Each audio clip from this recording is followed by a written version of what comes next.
Alexis de Tocqueville de la démocratie en Amérique, volume 1er, chapitre 5, suite, de l'administration dans la Nouvelle-Angleterre, suite.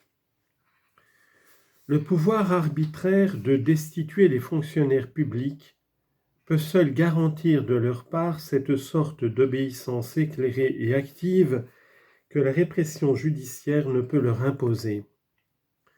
En France, nous cherchons cette dernière garantie dans la hiérarchie administrative.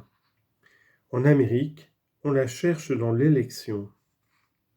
Ainsi, pour résumer en quelques mots ce que je viens d'exposer, le fonctionnaire public de la Nouvelle-Angleterre commet-il un crime dans l'exercice de ses fonctions, les tribunaux ordinaires sont toujours appelés à en faire justice. Commet-il une faute administrative, un tribunal purement administratif est chargé de le punir, et quand la chose est grave et pressante, le juge fait ce que le fonctionnaire aurait dû faire. Note. Exemple. Si une commune s'obstine à ne pas nommer d'assesseurs, la Cour des sessions les nomme, et les magistrats ainsi choisis sont revêtus des mêmes pouvoirs que les magistrats élus. Voyez la loi précitée du 20 février 1787, fin de note. Enfin, le même fonctionnaire se rend-il coupable de l'un de ces délits insaisissables que la justice humaine ne peut ni définir ni apprécier, il comparaît annuellement devant un tribunal sans appel qui peut le réduire tout à coup à l'impuissance. Son pouvoir lui échappe avec son mandat. Ce système renferme assurément en lui-même de grands avantages, mais il rencontre dans son exécution une difficulté pratique qu'il est nécessaire de signaler. J'ai déjà fait remarquer que le tribunal administratif, qu'on nomme la Cour des sessions, n'avait pas le droit d'inspecter les magistrats communaux. Elle ne peut, suivant un terme de droit, agir que lorsqu'elle est saisie. Or, c'est là le point délicat du système. Les Américains de la Nouvelle-Angleterre n'ont point institué de ministère public près la Cour des sessions. Et l'on doit concevoir qu'il leur était difficile d'en établir un. On lit en note, « Je dis près la Cour des sessions, il y a un magistrat qui remplit près des tribunaux ordinaires quelques-unes des fonctions du ministère public. » Fin de note.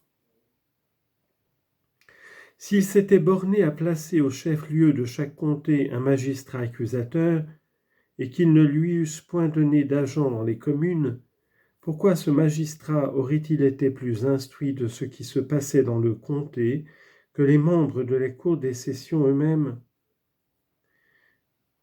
Si on lui avait donné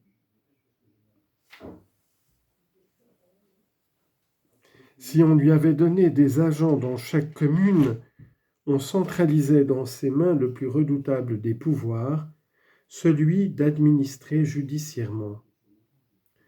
Les lois d'ailleurs sont filles des habitudes, et rien de semblable n'existait dans la législation anglaise. Les Américains ont donc divisé le droit d'inspection et de plainte comme toutes les autres fonctions administratives. Les membres du grand jury doivent, au terme de la loi, avertir le tribunal près duquel ils agissent des délits de tout genre qui peuvent se commettre dans leur comté. On lit en note, les grands jurés sont obligés par exemple d'avertir les cours du mauvais état des routes. Fin de note. Il y a certains grands délits administratifs que le ministère public ordinaire doit poursuivre d'office. Par exemple, note, si par exemple le trésorier du comté ne fournit point ses comptes. Fin de note. Le plus souvent, l'obligation de faire punir les délinquants est imposée à l'officier fiscal, chargé d'encaisser le produit de l'amende. Ainsi, le trésorier de la commune est chargé de poursuivre la plupart des délits administratifs qui sont commis sous ses yeux. Mais c'est surtout à l'intérêt particulier que la législation américaine en appelle. Note, exemple entre mille, Un particulier endommage sa voiture ou se blesse sur une route mal entretenue, il a le droit de demander des dommages-intérêts devant la Cour des Cessions à la commune ou au comté chargé de la route. Fin de note. C'est là le grand principe qu'on retrouve sans cesse quand on étudie les lois des États-Unis. Les législateurs américains ne montrent que peu de confiance dans l'honnêteté humaine, mais ils supposent toujours l'homme intelligent. Ils se reposent donc le plus souvent sur l'intérêt personnel pour l'exécution des lois.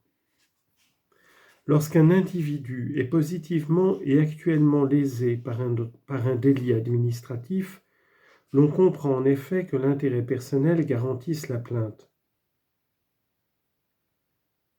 Mais il est facile de prévoir que s'il s'agit d'une prescription légale, qui tout en étant utile à la société n'est point d'une utilité actuellement sentie par un individu, chacun hésitera à se porter accusateur. De cette manière, et par une sorte d'accord tacite, les lois pourraient bien tomber en désuétude. Dans cette extrémité où leur système les jette, les Américains sont obligés d'intéresser les dénonciateurs en les appelant dans certains cas au partage des amendes. Note.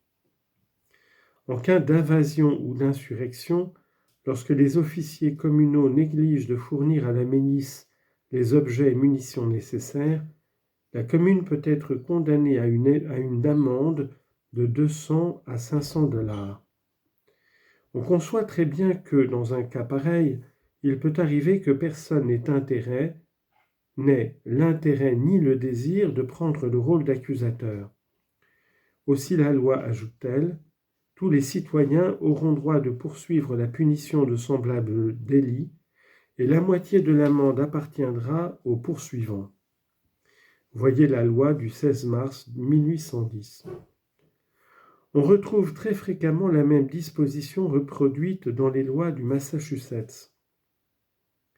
Quelquefois, ce n'est pas le particulier que la loi excite de cette manière à poursuivre les fonctionnaires publics. C'est le fonctionnaire qu'elle encourage ainsi à faire punir la désobéissance des particuliers. Exemple, un habitant refuse de faire la part du travail qui lui a été assigné sur une grande route. Le surveillant des routes doit le poursuivre, et s'il le fait condamner, la moitié de l'amende lui revient. Fin de note. Moyen dangereux qui assure l'exécution des lois en dégradant les mœurs. Au-dessus des magistrats du comté, il n'y a plus à vrai dire de pouvoir administratif, mais seulement un pouvoir gouvernemental.